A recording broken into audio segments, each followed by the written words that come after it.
कहानी की शुरुआत में हमें सोफिया नाम की एक शार्क रिसर्चर को दिखाया जाता है जो अपनी टीम के साथ पैसिफिक ओशन में लिलिथ नाम की एक शार्क को ट्रैक कर रही थी। सोफिया और उसकी टीम कुछ महीने पहले से ही ललित को ट्रैक कर रहे थे और इस वक्त ये इसी सोच में होते हैं कि कब ललित वापस इनके रडार में आएगी और ये उसका सैंपल लेकर उसके ऊपर रिसर्च कर पाएंगे। तभी इन्हें सिग्नल्स मिलने लगते हैं, जिसके बाद टीम के 4 मेंबर, जिसके अंदर सोफिया का हस्बैंड भी था, वो सभी ओशन में डाइव करते हैं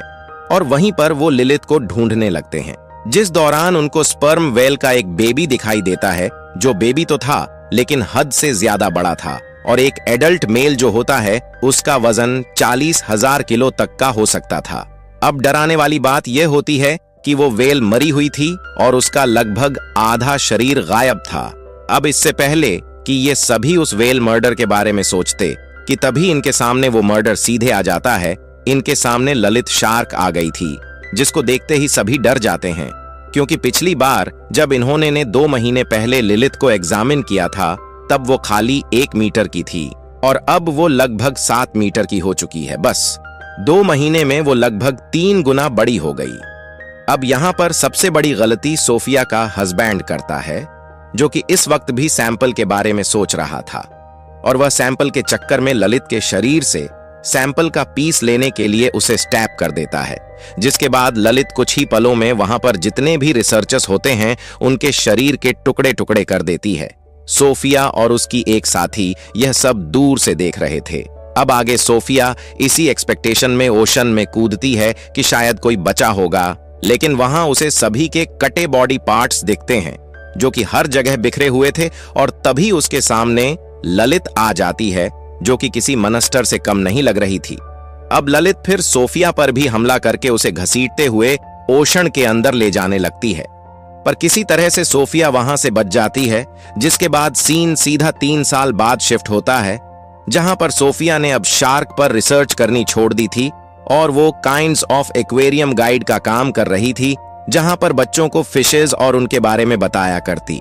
अब इसी दौरान हम मीका नाम की एक मरीन एक्टिविस्ट को देखते हैं, जो कि सेवियर्स ऑफ सी नाम से एक ऑर्गेनाइजेशन को चला रही थी, जिनका काम ही होता है मरीन लाइफ को बचाना। अब आगे मीका सोफिया से मिलने जाती है, जो कि उसे अपने हेडक्वार्टर पर लेकर आती है और वहां पर वो उसको यह दिखाती है कि लिलिथ, जिसके ऊपर सोफिया कुछ सालों पहले रिसर्च कर रही थी, वो कुछ ही समय में पेरिस के सैन रिवर के अंदर आ रही है, यानी कि इन्हीं के शहर के रिवर में, और अभी वह पेरिस के अंदर एंटर होने ही वाली है। तो वह चाहती है कि सोफिया उन्हें लिलिथ को एग्जामिन करने में हेल्प करें, जिस पर वह कहती है कि कभी कभी शार्क्स क्लाइमेट चेंज होने की वजह से माइग्रेट भी करते हैं, लेकिन पैसिफिक ओशन से पेरिस तक आना थोड़ा मुश्किल है, क्योंकि पेरिस के फ्रेश वाटर में लिलिथ या फिर कोई भी शार्क सरवाइव नहीं कर सकता। और उससे भी ज्यादा लिलिथ से जुड़ा हुआ जो सोफिया का ड्रामेटिक पास्ट होता है, वो उसे अब तक लिलिथ को ट्रैक और एग्जामिन करने के प्रोसेस में आने से रोक रहा था, जिसके बाद सोफिया ये रीजंस देकर वहां से निकल जाती है। तभी हम 2 लड़कों को सैन रिवर के पास देखते हैं, जिसके बाद वहां पर पुलिस ऑफिसर्स आकर उन मिसाइल्स को कलेक्ट कर लेते हैं और सभी से कहते हैं कि इस रिवर में अब तक वर्ल्ड वॉर 2 के मिसाइल्स के शेल्स मिलते रहते हैं और यह डरने वाली बात बिल्कुल नहीं है। फिर रात में हम मीका और उसकी फ्रेंड को सैन रिवर में हुए एक कार एक्सीडेंट को एग्जामिन करते हुए देखते हैं, जहां पर असल में वो एग्जामिन करना चाहते थे कि लिलिथ क्या सैन रिवर तक आ चुकी है। जिसके बाद मीका की फ्रेंड रिवर में डाइव करती है और वहां पर उसे शार्क के बड़े बड़े दांतों के निशान दिखते हैं। तभी वहां पर पुलिस ऑफिसर्स आ जाते हैं, क्योंकि ऐसे किसी केस को एग्जामिन करना इल्लीगल था और मीका को पकड़ लिया जाता है। वहीं दूसरी तरफ उसकी फ्रेंड वहां से बचकर निकल जाती है। इसके बाद हम सोफिया को देखते हैं, जो कि अब तक लिलिथ को ट्रैक कर पा रही थी और उसे पता चलता है कि लिलिथ सन रिवर में आ चुकी है। अब अगली सुबह ऑफिसर्स उस आदमी की बॉडी रिवर से निकालते हैं, जिसका कार एक्सीडेंट हुआ था, और सभी बॉडी की हालत देखकर हैरान रह गए थे, क्योंकि यहां पर भी आधी बॉडी गायब थी, जिसको देखकर यह समझ आ रहा था कि किसी बहुत ही बड़े जानवर ने इसकी बॉडी को खाया है। अब उस वक्त ऑफिसर्स के साथ सोफिया और मीका भी होती हैं और सोफिया क्लियर ऑफिसर्स को बता देती है कि यह काम शार्क का है और अगर उन्हें आगे ऐसी मौतें नहीं देखनी हैं तो उस शार्क को रोकना पड़ेगा। लेकिन यह बात मीका को कुछ इस तरह सुनाई देती है कि अगर हमें आगे ऐसी मौतें नहीं देखनी है तो हमें उस शार्क को मारना होगा। अब उसको यह लगता है कि ऑफिसर्स असल में सोफिया के साथ मिलकर उस शार्क को मार देंगे, इसलिए वो शार्क को बचाने की प्लानिंग में लग जाती है क्योंकि मरीन सेवियर थी, यानी कि उस लाइफ को बचाती थी। अब उसी रात ऑफिसर एडियल अपनी टीम के साथ सोफिया को लेकर सन रिवर में आता है, जहां पर वो डाइव करके लेले 4 को पकड़ने के बारे में सोच रहे थे, जिसमें सोफिया उन्हें लिलिथ को ट्रैक करने में हेल्प करती है और सभी ललित को देखने ही वाले थे कि तभी मीका अपनी फ्रेंड की हेल्प से सोफिया के ट्रैकर के सिग्नल को जैम कर देती है, जिससे कि वो लिलिथ को ट्रैक नहीं कर पाते। और इससे होता यह है कि डाइव किए हुए ऑफिसर्स की जान पर बहुत बड़ा खतरा आ गया था। हालांकि लिलिथ का उस रात पेट भरा होता है और वह दूसरे रूट से चली जाती है, जिससे कि डाइव किए हुए ऑफिसर्स बच जाते हैं। अब ये काफी सीरियस कंडीशन थी, जहां पर पेरिस के नीचे एक मॉन्स्टर शार्क घूम रही थी। इसलिए ऑफिसर्स यह बात मेयर के पास लेकर जाते हैं, जहां पर मेयर उनको कहती है कि किसी भी तरह उस शार्क को रोकना पड़ेगा, क्योंकि जल्दी ही सैन रिवर में एक स्विमिंग इवेंट होने वाला है और वह किसी भी तरह उस इवेंट को कैंसिल करना अफोर्ड नहीं कर सकती। अब इसके बाद ऑफिसर्स लिलिथ को रोकने के बारे में सोचने लगते हैं और उसी दौरान मीका को दिखाया जाता है, जो कि एक वीडियो बनाकर उसे सीक्रेट काफी सारे मरीन एक्टिविस्ट में फैला देती है, जिसमें वो लिलिथ शार्क के बारे में बताते हुए कहती है कि गवर्नमेंट ऐसी शार्क्स को मारना चाहती है और हमें इसके खिलाफ आगे आना पड़ेगा और हमें इनकी जान बचानी होगी, चाहे ये शार्क्स हम लोगों को क्यों ना खा जाएं। और इसलिए वह कहती है कि आज रात हमें पेरिस के कैटाकॉम्ब के अंदर आना पड़ेगा। अब ये कैटाकॉम्ब क्या है, इसके बारे में मैं आपको जल्दी बताऊंगा।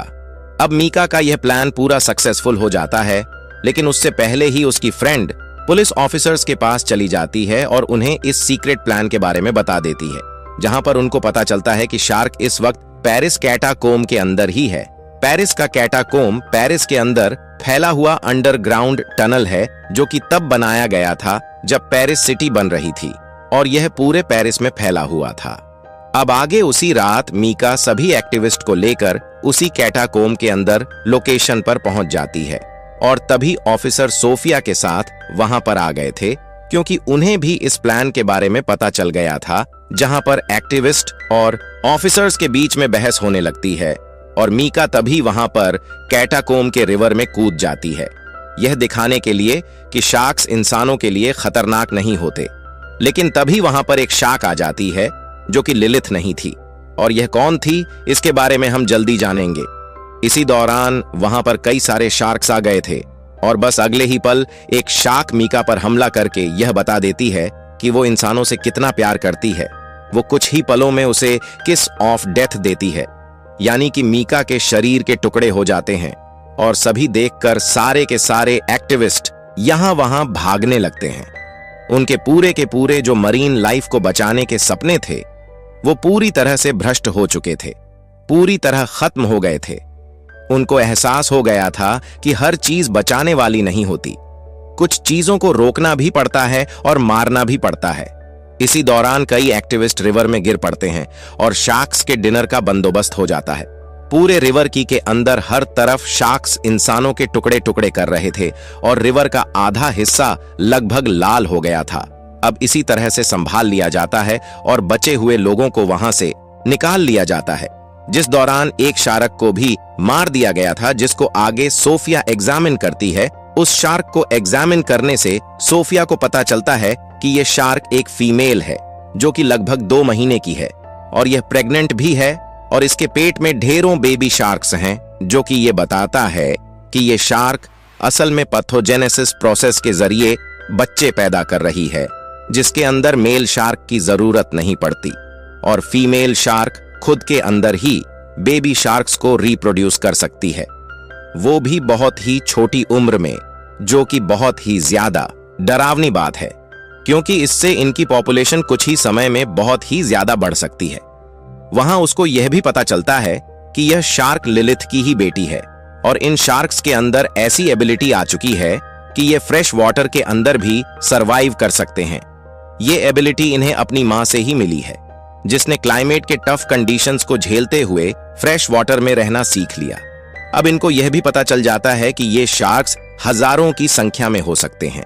और ये सभी कैटाकम्स के अंदर रह रहे हैं। इसलिए ये कैटा के अंदर ब्लास्ट करने का फैसला करते हैं जिससे कि सभी शार्क्स वहां पर मारे जाएं। अब अगले दिन सन रिवर में स्विमिंग इवेंट होता है जिसके अंदर एक साथ ढेरों लोग रिवर के अंदर स्विम करेंगे। यह बात थोड़ी बहुत बाहर आ जाती तो लोग वहां पर आते ही नहीं, और हालांकि मेयर को इस बात का पता होता है कि रिवर के अंदर शॉक्स के आने का खतरा है, लेकिन वो इवेंट को कैंसिल नहीं करती। इसलिए वो ढेरों ऑफिसर्स और वेल ट्रेड स्पेशल ऑफिसर्स को निगरानी पर लगा देती है, जहां पर रिवर के एक पॉइंट पर एक बड़ा सा नेट बांध दिया जाता है जिससे कि अगर कोई शार्क आए भी तो वो वहीं पर फंस जाए। दूसरी तरफ एडियल बाकी ऑफिसर्स और सोफिया के साथ कैटाकॉम के अंदर मेन स्पॉट्स को ब्लास्ट करने का प्लान बना रहा था, जहां पर सभी एक साथ डाइव करते हैं और अपनी अपनी पोजीशन पर चले जाते हैं। एडियल और सोफिया एक साथ थे और वो भी अपनी पोजीशन पर पहुंच जाते हैं, जहां पर हमें मूवी का सबसे डरावना सीन दिखता है जहां पर रिवर की गहराई में अंधेरा था और एडियल एक टॉर्च जलाता है, जिसके अगले ही पल उसे अपने चारों तरफ हजारों में बेबी शार्क्स घूमती हुई दिखाई देती हैं, जो कि थे तो बेबी शार्क्स ही, लेकिन वो इतने ताकतवर जरूर थे कि वह किसी भी इंसान के टुकड़े टुकड़े कर दे। सभी बम्स को अपनी अपनी पोजीशन पर लगा दिया जाता है और इससे पहले कि बॉम्ब ब्लास्ट होता, एडियल पर एक शार्क का हमला होता है। हालांकि एडियल किसी तरह बॉम्ब ब्लास्ट कर देता है जिससे कि एडियल भी इंजर्ड हो गया था, जिसके बाद उसे ऊपर खींच लिया जाता है। और जब सोफिया वापस नीचे जाकर देखती है तो उसके सामने से लिलिथ गुजरती है, जो कि अपने बच्चों की मौत से बहुत ही ज्यादा गुस्सा थी। अब लिलिथ सोफिया को तो नहीं देख पाती, लेकिन वह सीधे सेन रिवर के नेट को तोड़ते हुए उस जगह पर आ जाती है जहां पर रेस शुरू हो चुकी थी और सभी लोग अब रिवर के अंदर स्विम कर रहे थे। अब अगले ही पल होता यह है कि लिलिथ एक झटके में एक आदमी के 2 टुकड़े कर देती है और हर तरफ तबाही मच जाती है। तभी वहां पर ढेरों शार्क्स आ जाते हैं जो लिलिथ के कहने पर आए थे। उनकी संख्या बहुत ही ज्यादा थी। वो सभी शार्क्स मिलकर अब रिवर के पानी को खून से लाल कर देते हैं और सभी के बॉडी पार्ट्स रिवर में तैरते हुए दिखते हैं। तभी वहां पर एक और बड़ी मिस्टेक होती है कि स्पेशल ऑफिसर शार्क को स्नाइपर से शूट करते हैं, जिसके अंदर कुछ गोलियां सीधे जाकर मिसाइल्स पर लग जाती हैं, जो कि वर्ल्ड वॉर 2 के समय से वहां पर थे, जो कि अभी भी सैन रिवर के अंदर ढेरों की संख्या में मौजूद थी। लेकिन ये जो मिसाइल्स थीं वो डिफ्यूज नहीं होती हैं, यानी कि वो पूरी तरह एक्टिव थी, जिससे कि एक मिसाइल फटती है और अगले ही पल उसके ब्लास्ट होने से ढेरों मिसाइल्स फट जाती हैं, जिससे कि उसी वक्त सैन रिवर में एक सुनामी सी आ जाती है, जो कि मेयर के साथ लगभग पूरे पेरिस को डुबा देती है। तभी हम एडियल और सोफिया को रिवर के बीच किसी ऑब्जेक्ट पर बैठा हुआ देखते हैं और वो अपने चारों तरफ बहुत सारे कि ढेर सारे शार्क्स को देखते हैं, जिसके बाद बताया जाता है कि ये शार्क्स पेरिस के जरिए वहां के बने हुए शहरों के अंदर जा रहे हैं। जिसके बाद हमको बताया जाता है कि यह सुनामी आने की वजह से ये जो शार्क्स हैं वो पेरिस के जरिए वहां के बड़े शहरों में जा रही हैं, जिसके जरिए वह कंट्री के अंदर फैल चुकी हैं।